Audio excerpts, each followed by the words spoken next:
cuya trascendencia está traspasando fronteras en nuestro país. Hablaremos de Tolustepa, obra del poeta bicentenario César Vallejo, publicada en el año 1931. Fue un escritor muy exitoso en la literatura peruana y hispanoamericana. Por ello, les invito a conocer más sobre la interesante novela narrativa peruana.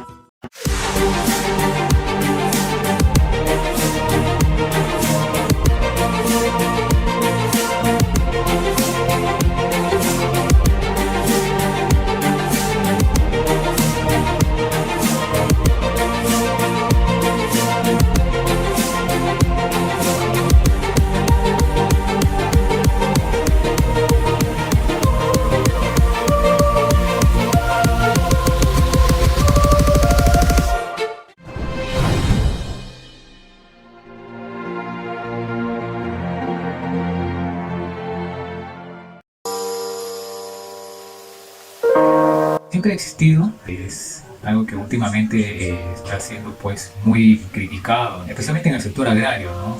Últimamente en este último año se ha visto más que en ese sector es donde se ha visto reflejado, ¿no? Y magnificado. Se observa principalmente en las empresas privadas. Por lo general son los transnacionales quienes abusan de la necesidad del colaborador o trabajador. Sobre todo porque en nuestro país existe la informalidad y esta explotación se ve como invisible, pero sí existe. Especialmente sobre el pueblo indígena, la discriminación está en clases sociales, en etnias, que se viene arrastrando desde épocas muy antiguas. Se ha visto mayormente con la llegada de los españoles, ¿no? En la época del virreinato, donde los indígenas eran tratados peor que animales. A los indígenas se les ve de alguna u otra manera opacado, ¿no? Muchas de esas personas pues son contratados quizás con un salario bajo o para algunas labores que no vienen acá. La minería, yo opino que sí debe darse una minería responsable, acorde a los protocolos ambientales, cuidando la naturaleza y el medio ambiente. Pero también hay otro tema, ¿no? Que involucra, que debe ser la contaminación que dejan esta minería, ¿no? Las empresas mineras. Ya lo decía Raimondi, ¿no? El Perú es un mendigo sentado en un banco de oro. Y hoy por hoy explotamos ante la minería, pero lo que juega en contra es básicamente que los políticos no saben cómo gestionar estos recursos. Y me refiero a que la corrupción, el individualismo, el egoísmo, el no pensar en las consecuencias que van a ocurrir de aquí a un mediano o largo plazo y simplemente pensar en el hoy, hace de que se explote la minería de tal modo en que no sea sustentable. El poeta nació en Santiago de Chuco, La Libertad, Trujillo, en marzo de 1892. Fue el menor de 11 hermanos. Cursando sus estudios primarios en su ciudad natal y sus estudios secundarios en el Colegio San Nicolás de Huamachuco. Sus padres tuvieron el gran deseo de involucrarlo en la vida sacerdotal, lo cual influyó de manera significativa en la escritura de sus poemas, siendo esto muy notorio por la gran presencia del lenguaje bíblico que contiene, además de relacionar la inquietud que Vallejo tenía sobre el problema de la vida y la muerte. Vallejo sufrió mucho económicamente. Es por ello que decidió dejar de estudiar para empezar a trabajar.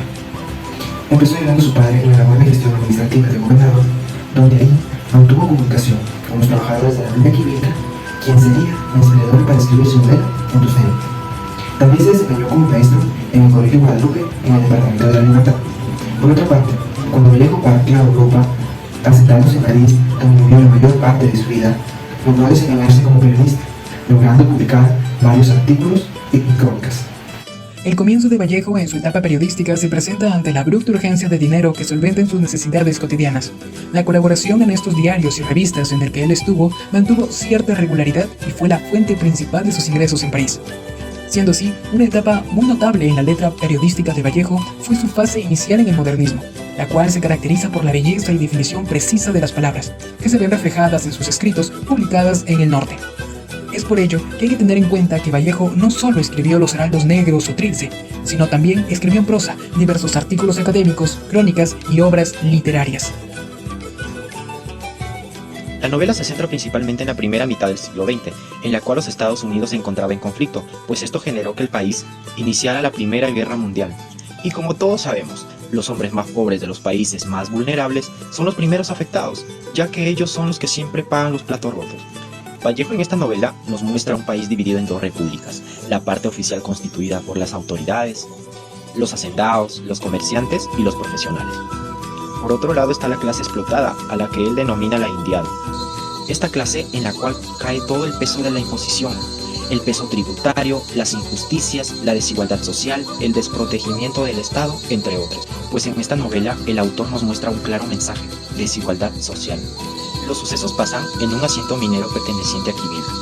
Esto empieza con una definición de la indiada, la cual pasa a ser la empresa minera norteamericana.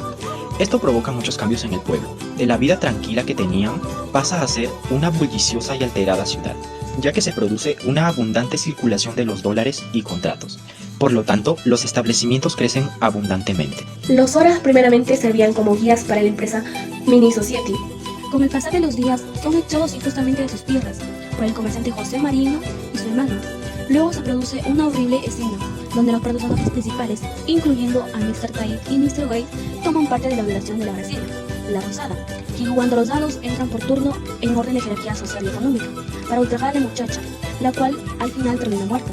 En el segundo capítulo, los hermanos Marino, José y Mateo se enriquecen robando y estafando como agentes al servicio de la empresa Mini Society. El autor Cervantes tiene la inmensa valentía de protestar contra la injusticia. Finalmente, el relato da pase a las discusiones y reflexiones entre Cervantes y el agrimensor Leonidas Benítez. El herrero Guanta les habla y les ilustra del movimiento revolucionario mundial, en la que todos los injustos explotadores serán vencidos y los obreros e indios de todas partes del mundo serán liberados. El protagonista principal de la obra Tungsteno fue Servando Huanca, lo cual era un tipo indio puro, con salientes pómulos y ojos pequeños. Él era una persona muy inteligente, lo cual desafió a las autoridades y se convirtió en un líder al encabezar un levantamiento contra la injusticia que sufren los indios. Los personajes principales fueron Mr. Tyke, gerente de la Minino de la sociedad. Mr. Wise era el subgerente de la empresa norteamericana. Graciela era la Rosada, ella era querida de José Marino. Tiene la edad de 18 años y hermoso tipo de mujer serrana de ojos grandes y negros. Teresa y Elvina eran las hermanas de Graciela. Los Horas eran unas personas indígenas de Quivilca, generosas al extremo de ser gratis su fuerza de trabajo. Antagonistas, Baldassari era el comisario de Quivilca, despojó a las Horas de sus tierras, además de ser el brazo derecho de José Marino, también se encargaba de hacer ceder a los peones que pedían un salario más alto o no querían trabajar a altas horas de la noche. José Marino era comerciante de artículos de primera necesidad. También tomó el cargo de bazar en Quivilca. Se encargaba de contratar peones para la Mini Society. Era muy astuto, cínico y muy ambicioso, que para ser rico tuvo que hundir y robar a su pueblo. Los señores Tyke y Wells, gerente y subgerente de la mina en Quivilca. Delincuentes capaces de sacar el máximo partido al tungsteno para enviarlo a Estados Unidos. Baldomero Rubio, el ingeniero de minas. Leonidas Benítez, topógrafo minero, que junto con Rubio y Marino conformó una asociación silenciosa de agricultura y ganadería. Era un estudiante tímido, cauteloso, incompetente, austero y trabajador. Llevaba una vida extremadamente ordenada y era un moralista casi extremo. La influencia política parte de una orientación marxista que Vallejo tuvo cuando adulto.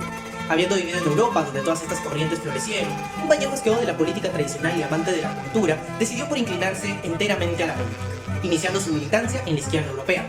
Vallejo viajó a Rusia varias oportunidades y tratado de ello que escribió algunos artículos, porque sí, ese Vallejo al que conocemos también escribió en prosa, y aunque opacado por sus versos, fue un gran corresponsal y narrador. Y es que a prueba de ello, la obra que hemos venido analizando, El Tungsteno o Paco Yunque. Aunque cabe agregar que no a toda la crítica le pareció una obra de calidad esta primera. Hay el caso de Mincy que diría: Although others more qualified to judge may disagree, my impression is that the prose of El Tungsteno is sometimes hasty and careless, and now and then a word is plainly illogical. I have given an example or two in the notes. It is not my business to improve the work of a great writer, but Vallejo was too overworked in the last few years of his short life to do carefully editing and revision that the novel required. No obstante a esto, otros autores como López opinaron que el objetivo de Vallejo nunca fue crear belleza en esta obra, sino más bien apoyar a la campaña bolchevique. Y es que ciertamente, como García en el año 2016 nos hace mención a lo largo de su artículo, Vallejo, al escribir El Tungsteno, tuvo una amplia influencia política propia de su tiempo. No obstante, el autor plantea una pregunta interesante. ¿Será acaso entonces esta obra una novela antiimperialista? ¿O bolchevique? ¿Indigenista o proletaria? La respuesta, paradójicamente, parece no ser ninguna. Y es que César Vallejo fue muy inteligente. Nunca fue un fundamentalista, sino que podríamos situarlo casi como un revisionista, que ponía en duda todos aquellos planteamientos de la época. Eso, claro, sin poner en tela de juicio nunca la dicotomía del opresor y el oprimido. Esto lo vemos muy claramente en su obra El arte y la revolución. Pero no fue únicamente socialista la influencia política en la obra de Tungsteno, sino que también García nos hace mención a otras dos corrientes, el indigenismo y el lascasianismo. El Tungsteno, aunque político, no responde únicamente a una campaña política, sino más bien a una crítica social desde la concepción que Vallejo tenía de la sociedad de su momento y cómo ésta podría mejorar. Esa es entonces la influencia que el autor y la obra comparten. Se sabe que César Abraham Vallejo Mendoza obtuvo la popularidad más adelante de su fallecimiento. Redactó obras de mucho interés en la poesía a nivel mundial. Sin embargo, llegaron a publicarlo después de su muerte. Llegó a escribir obras acerca de la vida, como es el caso de la obra El Tungsteno, que es de protesta social contra la explotación de los indígenas, que es por parte de una empresa llamada Magnis Society. También por la posición de clase y violaciones que se cometen. Vallejo siempre estuvo involucrado en situaciones que realmente son indeseables, porque van más allá de simples abusos y corrupción en la sociedad, que en un futuro traería grandes consecuencias en el desarrollo del país. Y pues actualmente en nuestro país sigue habiendo explotación, discriminación, injusticia y sobre todo corrupción, donde el dinero y el poder mandan a la sociedad. Todos estos hechos fueron muy importantes en la vida de Vallejo. Por lo tanto, se puede decir que su poesía, además de vanguardista, modernista, posmodernista, es sobre todo social y humanista.